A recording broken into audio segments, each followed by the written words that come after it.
On dit que notre espace reflète notre esprit. Et si c'est vrai, alors mon cerveau ressemble à un plateau de tournage en attente de décor, blanc et franchement pas inspirant. Après des mois à repousser l'évidence, j'ai décidé qu'il était temps de passer à l'action. Et spoiler, l'histoire implique un bureau assis debout, une obsession pour Nancy Meyers et enfin, de la déco sur mes murs. Ah, et avant de poursuivre avec cette vidéo, laissez-moi vous montrer mon mood board. Donc voilà l'idée que j'avais, du bois, du beige, des couleurs assez neutres finalement, une ambiance assez cosy et un bureau dans lequel je me sens bien. Allez, c'est parti! Bon, je vais vous montrer la situation dans laquelle on se trouve actuellement avec ce bureau. Ne jugez pas, c'est le bazar, mais j'ai de bonnes excuses. On entre par ici et tout de suite, on a un meuble et deux étagères. Meuble que je viens d'acheter, qui vient d'être monté, donc il n'y a encore rien dedans et que je dois ranger. Ensuite, nous avons cette lampe que je ne peux plus me voir et que je vais donner à un studio de photographe pour m'acheter des lampes qui prennent moins d'espace, parce que j'en ai 3 comme ça, hein. Donc c'est l'enfer. J'avais mis cette configuration parce que j'adore travailler en regardant par la fenêtre. Sauf que j'ai un radiateur qui est juste là et qui fait que d'un point de vue pratique, c'est vraiment pas simple et pas la meilleure idée. Là-bas au fond, on a un autre meuble qui lui est plus petit et qui est rempli, plein à craquer. Et là, on a un petit canapé clic-clac que je peux plus me voir et que je vais mettre dans une autre pièce. Et bien évidemment, ici, on a un peu de bazar car jusqu'ici, je n'avais que ce rangement qui est déjà plein. Donc j'avais tout mis par terre en attendant, mais maintenant que j'ai un nouveau meuble, on va pouvoir faire quelques améliorations. La première étape de mon plan consiste à virer ce canapé rose. Bon, finalement, je ne vais pas pouvoir m'en débarrasser aussi rapidement que je le voulais. Il est bien trop grand pour que je le sorte de la pièce toute seule. Évidemment, on se laisse pas abattre, il y a plein de choses à débarrasser et à réarranger, donc on s'y met.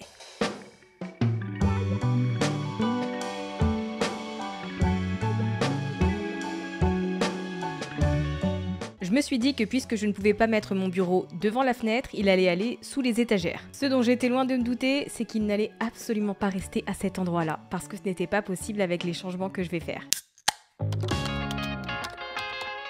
Quelques jours plus tard, avec de l'aide, j'ai pu me débarrasser enfin du canapé rose. Comme vous avez pu le voir sur mon mood board, je voulais un petit fauteuil blanc à la place, dans le style Togo. Mais mon portefeuille n'était pas d'accord, et ça tombe bien parce que j'ai trouvé une alternative beaucoup moins chère. J'ai trouvé un fauteuil similaire et à moins de 200 €. Il y avait quelques avis, mais qui étaient assez mitigés. J'ai quand même décidé de tenter l'expérience et honnêtement, je ne suis pas déçue. J'adore ce fauteuil, il est très confortable. Il est rembourré juste ce qu'il faut et j'adore me poser dedans pour lire ou pour jouer un peu sur ma console. Voilà ce que donne le petit fauteuil à la sortie du carton. Donc là, je suis censée le laisser 2-3 jours, le temps qu'il prenne forme. Mais au moins, on a un petit aperçu de ce que ça donne. Et même si je me mets un peu loin, c'est déjà mieux par rapport au canapé qui prenait vraiment trop de place et qui n'était pas adapté. Ok, après quelques semaines, on va refaire des modifications. Je vais remettre le bureau où il était, mais j'ai une bonne raison pour ça. Donc le bureau initialement était ici, entre ces deux appliques et celle-là qui ne malheureusement fonctionne plus. Et ce qu'on va faire là, c'est qu'on va déplacer ce meuble pour le remettre à sa place et le fauteuil pour le mettre du coup dans ce coin-là. Et le bureau qui est ici doit être vidé. Et honnêtement, si vous hésitez à déplacer des meubles chez vous, faites-le parce qu'au pire, vous pouvez les remettre à leur place et au moins vous aurez essayé et ça vous sort de la tête. Voilà, moi au moins, maintenant j'en ai le cœur net. J'ai mis le bureau là-bas, j'ai vu que ça ne fonctionnait pas pour plein de raisons que je vais vous expliquer après. Zéro regret. Zéro. Allez, on se motive et pour ça, une playlist de Barry White fera parfaitement l'affaire. Première étape, tout retirer. Comme dans une rupture, il faut commencer par faire de la place. Et cette fois, je remplace tout par bien mieux.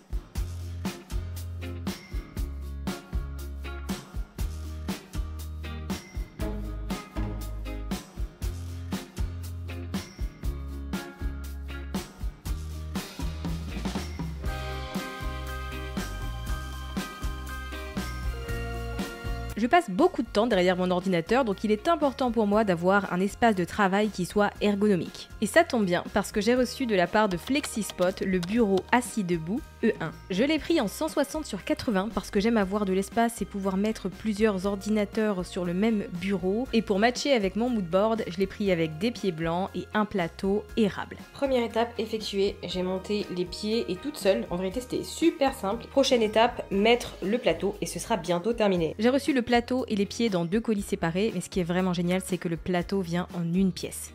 Je suis encore étonnée de la facilité avec laquelle j'ai pu monter toute seule en grande partie ce bureau. La hauteur peut être ajustée de 70 à 119 cm et il peut supporter jusqu'à 100 kg. Donc c'est génial pour mettre plusieurs ordinateurs, un écran, tout son setup pour streamer, pour créer du contenu et geeker à fond.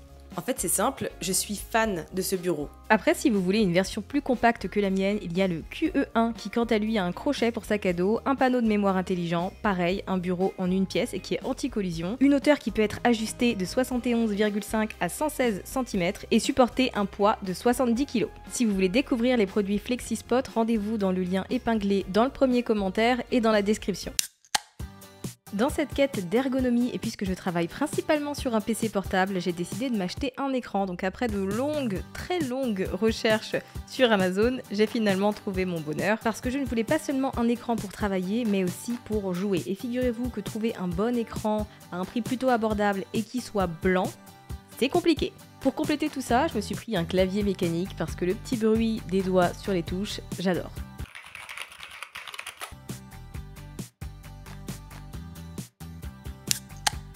Pendant 1 an et demi, ce mur est resté nu, un vrai désert créatif. Et puis un jour, j'ai repensé à mes films préférés de Nancy Meyer. Ces intérieurs chaleureux, ces bureaux qui sentent le café et la productivité. Et je me suis dit, Safia, il est temps. Alors j'ai commencé par choisir mes affiches. Du beige, un peu de verdure, une touche de vintage, et le tout dans des cadres dorés.